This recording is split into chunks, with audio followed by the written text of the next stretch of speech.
जे काही झालंय किंवा जे काही आपण उभ्या डोळ्यांनी पाहतोय त्या सगळ्याची कुठेतरी चर्चा व्हावी, कुठेतरी गोषवारा निघावा म्हणून आपण एकत्र झालेले आहोत. 2014 पासून या देशात विश्वगुरु आले, त्यांनी आपल्या देशावर राज्य केलं. आज बघता बघता ज्या संसदेला नमस्कार केला ती संसद सुद्धा कालबाह्य ठरवून नवीन संसद बांधली गेली. ज्या विमानतळ होती ती विकली गेली, पेट्रोल पंप किंवा पेट्रोलच्या कंपन्या विकल्या गेल्या. आज काही शिल्लक नाहीये. म्हणजे मला आठवतंय कालच की परवा रिझर्व्ह बँकेच्या एका अधिकाऱ्यांनी पुस्तकात लिहिलंय की उर्जित पटेल यांना विश्वगुरु यांनी असं म्हटलं होतं की हा बँकेच्या पैशावर बसलेला नाग आहे. प्रत्यक्षात बातमी अशी होती की यांना रिझर्व्ह बँकेचा आपत्कालीन फंड जो भारताचा आहे तो फंड यांना आपल्या निवडणुकीच्या खर्चासाठी हवा होता. आणि जेव्हा रिझर्व्ह बँकेच्या गव्हर्नरने तो नाकारला त्यावेळेला त्यांनी म्हटलं की हा पैशावर बसलेला साप आहे. आणि त्यानंतर त्या बँकेतले पैसे काढून ते निवडणुकीला वापरले गेले. आणि मी म्हणते आमच्या गावागावात त्या ग्रामपंचायतींना 5-5 आणि 3-3 लाख येतात कैसून, तर ते हैसून येतात. हा मुद्दा आहे. त्याचबरोबर आपण बघितलं असेल की परवाच म्हणजे गणपती सणाच्या तोंडावर संसदेचं खास अधिवेशन बोलवण्यात आलं. आणि संसदेच्या खास अधिवेशनामध्ये महिला नारी पूज्यते वगैरेच्या भाषा पोकळ भाषा करण्यात आल्या. पण त्याच्याच अगोदर 2 महिन्यापूर्वी मणिपूरमध्ये महिलांची नग्न धिंड काढण्यात आली.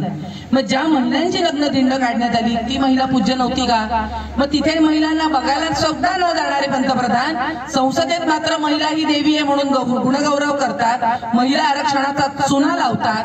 प्रत्यक्षात ते महिला आरक्षण लोकसभेचं जेव्हा लोकसंख्येची जेव्हा पुनर्मांडणी होणार आणि मग काय होणार आहे ते 2029ला कोणी कोणाला बघितलंय कोण जगता आणि कोण मरता. म्हणजे पुन्हा एकदा महिला आरक्षणाची पानं तोंडाला पुसायची आणि महिलांना देवी म्हणायचं.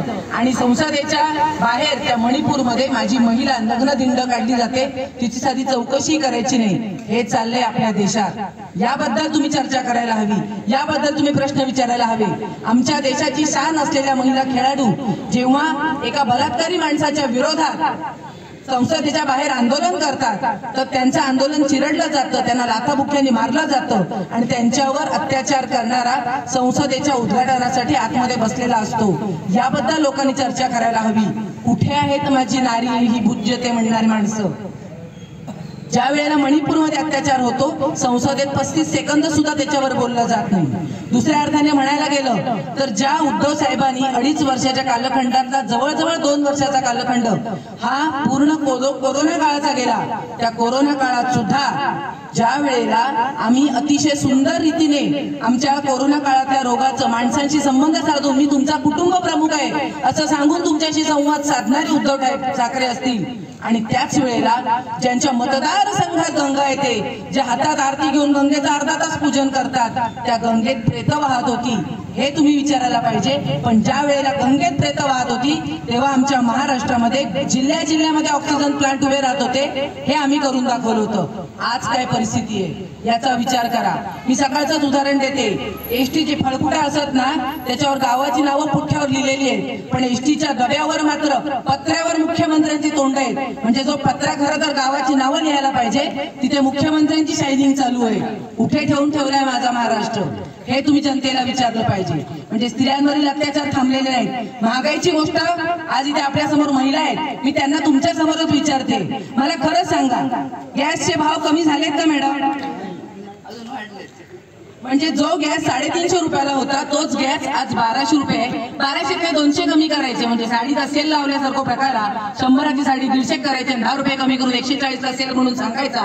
अशा पद्धतीने आमच्या महिलांना तुम्ही बोलताय. चाय पे चर्चा अख्ख्या देशात करताय. महिलांबरोबर जी 50% मतदान करते तिच्यावर कधी चाय पे चर्चा तुम्ही केली का? मॅडम मला सांगा महागाई कमी झाली आहे का? म्हणजे महागाई सुद्धा कमी झालेली नाही. पेट्रोलचे दर कमी झाले. आज दुसऱ्या बाजूने म्हणायला गेलं तर तुमच्या मतदारसंघाचा आमदार हा शिक्षण मंत्री आहे, कॅबिनेट मंत्री आहे. आज काय परिस्थिती आहे? 2 दिवसापूर्वी तुम्ही बघितलं असेल एक नवीन GR निघालाय. आता जिल्हा परिषदेच्या सर्व शाळा ह्या दत्तक दिल्या जाणार ज्यांना त्या चालवायचे आहेत म्हणजे कंपन्यांना. आणि हल्लीच बातमी आली 2 दिवसापूर्वीची बातमी आहे की दारू निर्मिती करणाऱ्या एका कंपनीला जिल्हा परिषदेची शाळा दत्तक दिली आणि त्या शाळेच्या स्टेजवर जिथे आमची चिमुकली मुलं स्नेहसंमेलन करतात तिथे गौतमी पाटीलचा तमाशा केला गेला. म्हणजे त्या तमाशावाल्यांना तो स्टेज भाड्याने दिला गेला. म्हणजे आमच्या जिल्हा परिषद कुठे नेऊन ठेवली, म्हणजे आमची शिक्षण व्यवस्था कुठे नेऊन ठेवली, याबद्दल तुम्ही कधीतरी प्रश्न विचारणार आहात की नाही?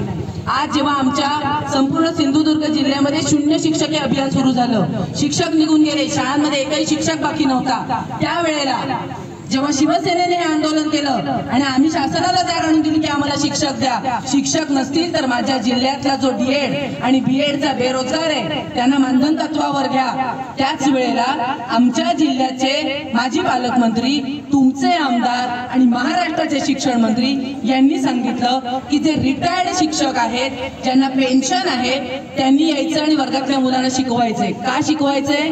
कारण ते रिटायर्ड आहेत, ते शिकवतील, मानधन घेतील आणि ज्या दिवशी सरकार म्हणेल थांबा त्या दिवशी थांबतील. पण माझा बेरोजगार डीएड बीएड धारक जेव्हा त्या शाळेत शिकवेल आणि नंतर तो म्हणेल की मला इथे रुजू करून घ्या, त्यांना कशाला रोजगार द्या? म्हणजे खऱ्या अर्थाने रोजगार वाढवला कोणी? महाराष्ट्राच्या या शासनाने. आपल्या मुलांना रोजगार मिळालाय का? आज बरीच मुलं बेरोजगार आहेत की नाही? म्हणजे आज रोजगारीची समस्या भयंकर आहे. घराघरात एक एक रोजगार मुलं आहेत ज्यांना नोकरी नाहीये, शिक्षण घेतलीये. म्हणून आज तुमच्या दोडामार्ग जिल्ह्यातली तर कितीतरी मुलं गोव्याला जात आहेत. का जात आहेत? कारण रोजगाराची निर्मितीच केलेली नाही. आणि ज्या वेळेला असे बीएड धारक असतील त्यांना तुम्ही घरी बसवणार आणि जे रिटायर्ड झाले त्यांना तुम्ही नोकऱ्या देणार. अशा पद्धतीने अनेक गोष्टी या राज्यात चालू आहेत आणि यासाठी आपल्याला होऊ दे चर्चा हा आम्ही कार्यक्रम घेऊन आलोय.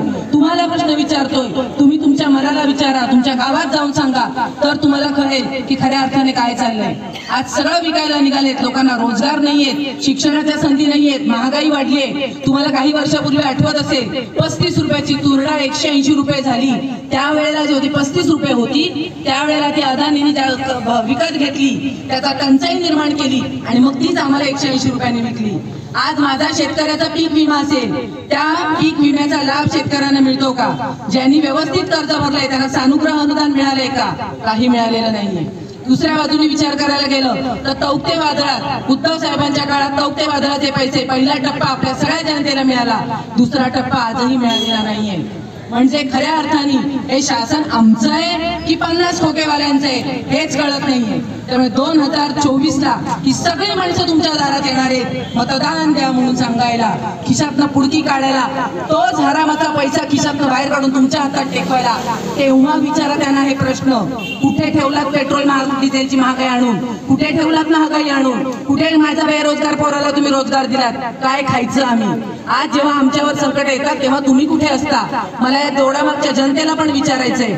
ज्या वेळेला कोरोनाचं संकट होतं त्या संकटाच्या काळात प्रत्येकाच्या घरात दुःख चालू होतं, कुठे ना कुठेतरी मृत्यू होत होते, कुणी ना कुणीतरी कोरोनाग्रस्त होतं. त्यावेळेला तुमच्या भागाचा आमदार मुंबईच्या त्यांच्या मंत्रालयाच्या घरात 2 वर्ष बसले होते. आम्हाला माहितीये माईक हातात दिला तरी त्याच्यावर सॅनिटायझर मारून मग ते बोलायला सुरुवात करायचे. एवढी भीती त्यांना कोरोनाची होती, पण त्यांना मतदान करणारी जनता मात्र कोरोनात लढत होती. हा विचार तुम्ही सुद्धा करायचा आहे. आणि म्हणून मला वाटतं की होऊ दे चर्चा, तर या सगळ्या प्रश्नांची चर्चा होऊ दे.